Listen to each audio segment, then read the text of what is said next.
Hi, hello. Welcome to my online e-math classes. Today in this video we are discussing the topic locus, which is from mathematics part 1b for the states Andhra Pradesh and Telangana, and the question is from Academy textbook for the governments AP and TS. Take a look at the question. Find the locus of P whose sum of distances from the points 0, 2 and 0, -2, and the sum is 6. Now, as usual, we did in our earlier problems, in this entire topic we have to mention the first step as let P x1 y1 be any point in locus. P x1 y1 be any point in locus. This is the first step. You have to mention each and every problem in this topic. Fine. Later, we have to give the names of the points which are in this problem. Take a look at the question. We have 2 points available here in this question. Just name them as a capital A and capital B. Later, we have to make some condition to solve this problem. The condition is sum, and the sum is 6. Sum means plus, and the sum is from two distant points to a locus point. So write down PA plus PB is equal to 6. That means P is a point.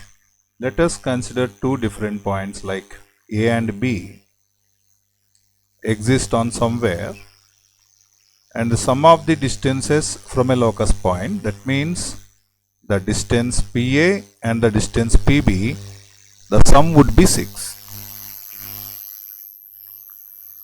By taking this condition, we have to create a locus for the point P. Now what we have to do is just transform the one of the points of the given one to other side. Take a look at this equation. Now what I am doing is I am going to write PA equal to 6 minus PB. Later, do whole square on both of the sides. That means PA square equal to 6 minus PB whole square. Students often do mistake here. They are writing directly as 6 square minus PB square instead of doing like this. This is absolutely wrong. Students are advised to don't do like this. Now, doing whole square, we will get PA square equal to, here we are using A minus B whole square for expanding this right hand side. Here A stands for 6, B stands for PB. A square means 6 square, B square means PB square, minus 2AB. 2AB means 2 into 6 into PB. Now, for getting the next step, we have to think what is PA. PA is indicating a distance from the point P to capital A. Up to this view, student has to know the formula for a distance of two given points. And I am mentioning here the distance of two given points. Let us suppose the first point would be x1, y1 and the second point would be x2, y2.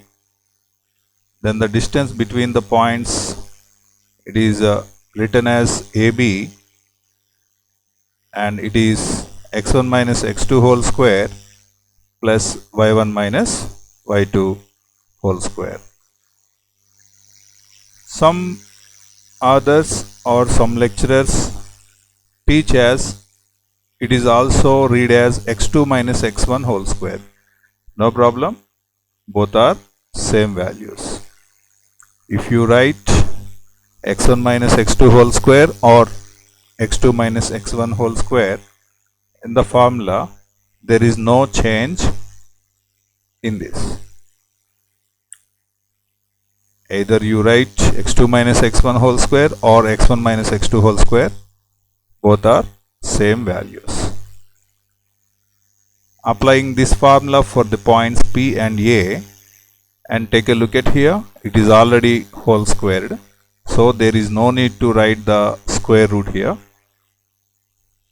And we have, take a look at the point P and A. While doing PS square, you have to carefully listen the point P and point A. Difference of x ordinates is x1 minus 0 whole square. Difference of y ordinates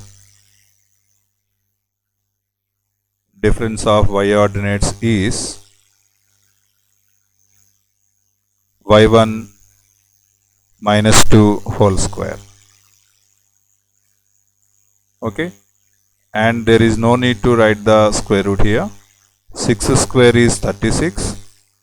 PB square means the point, take a look at the point P and B. The point P is x1, y1 and the point B is 0, minus 2. So we have x1 minus 0 whole square plus y1 minus of minus plus 2 whole square. Later, 2 6s are 12, PB. Next, take a look at both of the sides. x1 minus 0 has same values on both sides, so they got cancelled. Next step, expand this y1 minus 2 whole square with the use of a minus b whole square. So we have y1 square plus 4 minus 4y1, which is equal to 36, plus y1 square plus 4 plus 4y1 minus 12 pb. Take a look at the both of the sides. Y1 square cancelled, 4 is also cancelled. Later, move all the terms same side except this minus 12 pb.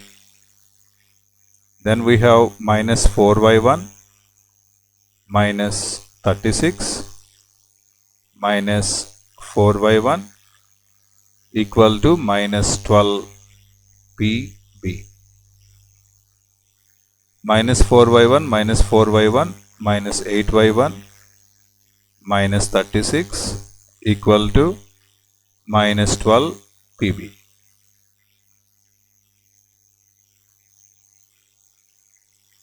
Observe these two terms. It has common factor minus 4. Taking minus 4 as a common factor, we have 2y1 plus 4 9s are 36, which is equal to minus 12 pb. Both sides minus 4 minus 12 cancelled, and minus 12 goes to 3 times. Now we have 2y1 plus 9 is equal to 3 pb. again do whole square on both sides. We have 2y1 plus 9 whole square is equal to squaring 3, we got 9, and squaring pb, we have pb square. Again, use the formula a plus b whole square for expanding this 2y1 plus 9 whole square. We have a square means 4y1 square, b square means 81, 2ab, 2 into 2y1 into 9, which is equal to 9 of pb square. pb square stands for, already we did in this problem in earlier steps, that is x1 minus 0 whole square and y1 plus 2 whole square. I will show you where we do this. Look at here. This is pb square, we already did here. Fine. And the same thing was copied to here also. Now this implies 4y1 square plus 81 plus 2 2s are 4, 4 9s are 36y1, which is equal to 9 of x1 square plus y1 square plus 4 plus 4y1. That implies 4y1 square plus 81 plus 36y1 is equal to 9x1 square plus 9y1 square. 4 9s are 36 plus 4 9s are 36y1. Take a look at the both of the sides. Same quantities exist, 36y1 on both sides. They got cancelled. And move all the terms on the same side except the constants. Then we have 81 minus 36. Constants same side, variables same side.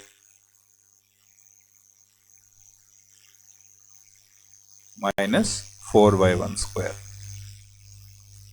81 minus 36 means it is 45. 9x1 square minus 9x1 square, 9y1 square minus 4y1 square, 5y1 square. Now we reached the final steps. Now what we have to do is just divide the entire expression with 45. So 9x1 square by 45 plus 5y1 square by 45 is equal to 45 upon 45. Now 9 goes to 45 in 5 times, 5 goes to 45 in 9 times, 45 goes to 45 in 1 time. Therefore we have x1 square by 5 plus y1 square by 9 is equal to 1. Therefore the locus is, this is the final step. In this step we have to finalize the answer for this question. For that we have to replace x1 with x like this and y1 with y like this. Equal to 1 is the required answer for this question. Thank you for watching. I am Yugandhar, lecturer in mathematics. Give a thumbs up, subscribe my channel, and if you have any doubts, just comment in the comment section. As early as possible, I will clear your all doubts. Share my videos. Thank you.